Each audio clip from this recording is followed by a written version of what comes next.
नमस्ते दोस्तों, Piyush academy digital world podcast में आपका स्वागत है। रोहित, आज हम जिस बादल की बात करने वाले हैं, क्या वो मॉनसून लाएगा या सिर्फ डेटा? अदिति, ये बादल ना सिर्फ डेटा लाएगा बल्कि आपकी कंपनी का सारा बोझ भी हल्का कर देगा।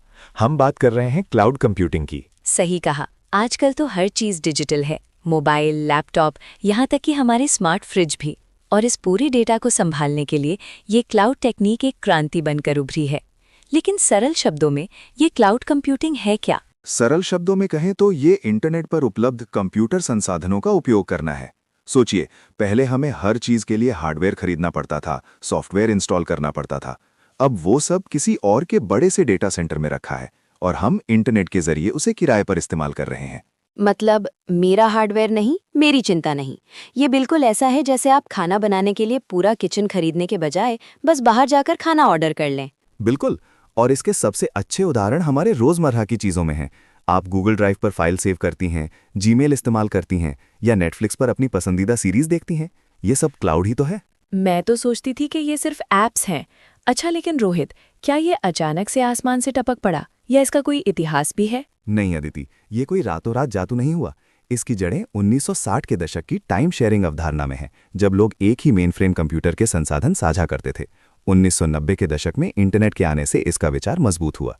1960 मतलब हमारे दादाजी के जमाने की तकनीक, लेकिन नए रंग रूप में। हाँ, लेकिन असली खेल शुरू हुआ 2006 में, जब Amazon वेब सर्विसेज AWS ने पहली बार क्लाउड सेवाएं व्यावसायिक तौर पर शुरू की। इसके बाद माइक्रोसॉफ्ट अज्योर और गूगल क्लाउड प्लेटफॉर्म GCP जैसे बड़े प्लेयर्स आए और मार्केट बदल गया। वाह, मतलब Amazon जो किताबें बेचता था, आज वो दुनिया का सबसे बड़ा डेटा सेंटर चलाता है। क्या शानदार ट्रांजिशन है। अब ये बताइए कि ये काम कैसे करता है। हम तो बस क्लिक करते हैं और चीजें हो जाती हैं। काम करने का फंडा सीधा है। आपका डेटा और एप्लीकेशन आपके लोकल सिस्टम पर नहीं, बल्कि कहीं दूर रिमोट सर्वर डेटा सेंटर पर होते हैं। आप इंटरनेट के जरिए उन्हें एक्सेस करते हैं और उस सर्वर की देखरेख की सारी सिरदर्दी क्लाउड सर्विस प्रोवाइडर की होती है।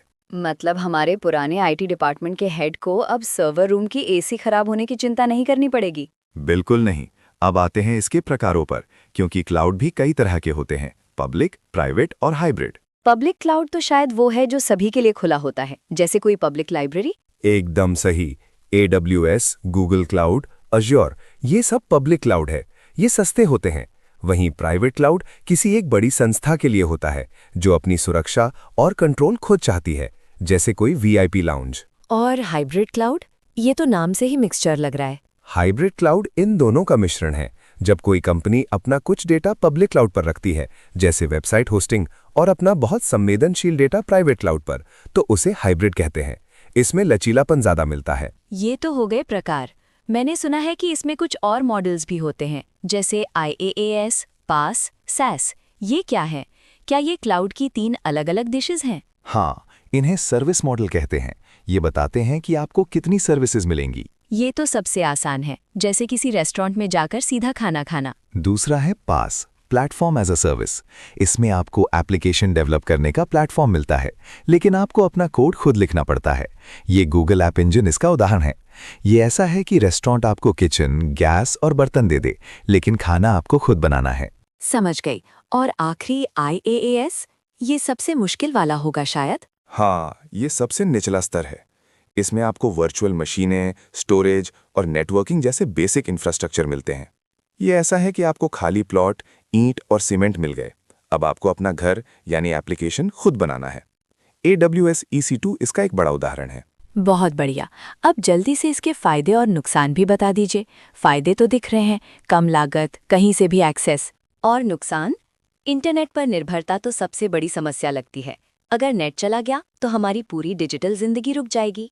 बिल्कुल, इंटरनेट पर निर्भरता सबसे बड़ी सीमा है। साथ ही डेटा सुरक्षा को लेकर भी लोगों में चिंता रहती है, क्योंकि आपका डेटा किसी और के सर्वर पर है।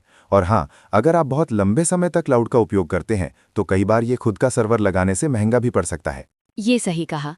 आखिर में हमारे भारत के संदर्भ में इसका क्या महत्व है? भारत में तो क्लाउड कंप्यूटिंग गेम चेंजर साबित हो रहा है। चाहे वो डिजिटल इंडिया हो, स्टार्टअप इंडिया या स्मार्ट सिटी प्रोजेक्ट्स, क्लाउड की भूमिका हर जगह अहम है। छोटे स्टार्टअप्स कम लागत में अपना कारोबार शुरू कर पा रहे हैं। मतलब क्लाउड कंप्यूटिंग सिर्फ आज की नहीं, बल्कि भविष्य की तकनीक है। एकदम सही। आने वाले समय में एआई, बिग डेटा और आईओटी के साथ मिलकर क्लाउड कंप्यूटिंग और भी ज्यादा शक्तिशाली बनने वाली है। ये कहना गलत नहीं होगा कि हमारा भविष्य क्लाउड पर ही आधारित है। रोहित, आपने क्लाउड कंप्यूटिंग के इस जटिल विषय को इतने मजेदार और आसान तरीके से समझाया, मजा आ गया। धन्यवाद अदिति। और दोस्तों, अब आप जान गए हैं कि क्लाउड सिर्फ बारिश ही नहीं बल्कि डेटा भी लाता है। हम मिलेंगे अगले एपिसोड में। नमस्कार। नमस्ते। Like, share and subscribe.